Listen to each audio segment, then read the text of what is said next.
브렉시트는 브리튼과 엑싯을 합쳐서 만든 말로 영국이 유럽연합을 탈퇴한다는 것을 뜻합니다.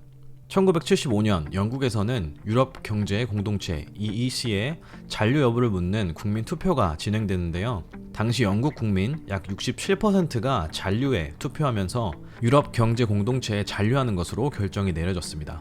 하지만 2015년 영국에서 유럽연합 탈퇴 국민 투표법이 통과되고 2016년 영국 국민 72%가 참여한 투표에서 약 52%가 영국의 유럽연합 탈퇴를 찬성한다는 투표 결과가 나오면서 영국은 결국 브렉시트를 결정하게 됩니다. 영국의 이러한 결정은 당시 전 세계적으로 큰 파장을 불러왔고 이는 영국의 전반적인 경제 침체로 이어지게 됩니다.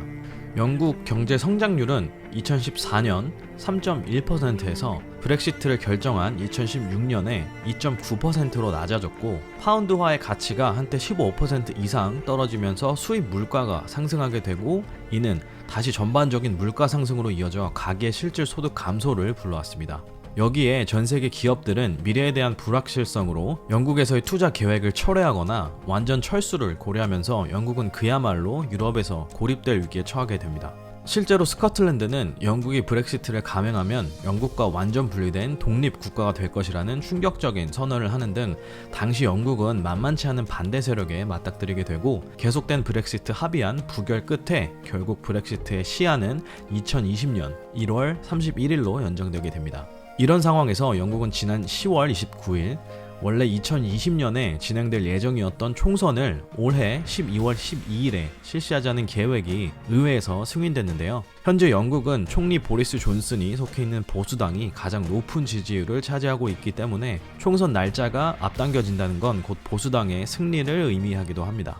그리고 존슨 총리를 비롯한 보수당은 유럽연합과의 합의 없이 탈퇴하는 노딜 브렉시트까지 불사하겠다는 의지를 보이고 있어 일각에서는 현재 영국의 브렉시트를 조금 더 확정적으로 바라보는 분위기입니다. 이러한 가운데 얄미운 행동으로 영국의 미움을 단단히 산 나라가 있는데요. 바로 일본입니다. 1980년대 이후 영국을 유럽으로 통하는 관문으로 여겨오던 일본 기업들은 실제로 영국을 다양한 유럽 국가 진출의 거점으로 삼으면서 지금은 1000여 개에 이르는 일본 기업들이 진출해 있고 고용한 인력은 14만 명을 웃돌 정도로 영국을 통해 많은 이점을 얻어왔습니다. 하지만 일본은 영국의 단 한 번의 위기에 바로 등을 돌려 영국에서 발을 빼려는 행동을 시작하게 됩니다. 실제 일본은 유럽연합과만 FTA를 체결하고 영국에 대해서는 브렉시트로 인한 일본 기업들의 손해만을 강조하면서 얄미운 모습을 보입니다.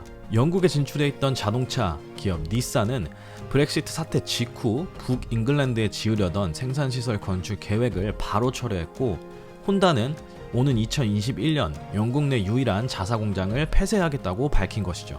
여기에 일본 산업용 로봇 제조업체인 야스카와 전기는 계획되었던 영국 생산시설 투자 금액을 다른 유럽연합 국가로 재배치하는 등 대놓고 영국 탈출 작전을 진행하고 있습니다.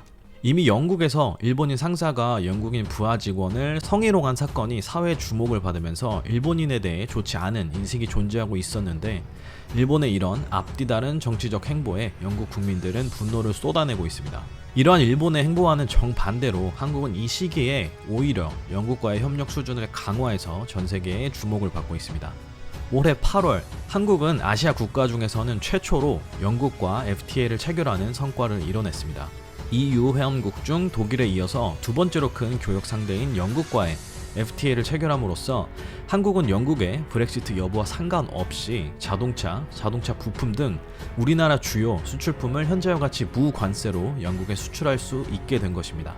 또한 한국은 영국과 FTA 플러스 수준의 협정 업그레이드에 대한 약속도 받아내면서 산업혁신 기술, 중소기업, 에너지, 농업, 자동차 등 5대 분야에서의 입지를 굳건하게 다지고 AI, 빅데이터, 미래차, 바이오, 시스템 반도체 등 첨단 유망 5대 산업 분야에서 협력 또한 확대해 나가기로 했습니다. 반면 영국과 FTA를 체결하지 못한 일본은 자동차에 10%의 관세, 자동차 부품에는 4.5%의 관세가 부과되기 때문에 한국의 현대, 기아차가 일본의 토요타, 닛산을 밀어낼 수 있는 발판을 마련했다고 볼 수 있는 것이죠. 이 같은 FTA 체결은 자동차뿐만 아니라 다양한 산업에서 한국 기업의 좋은 소식으로 이어지고 있습니다.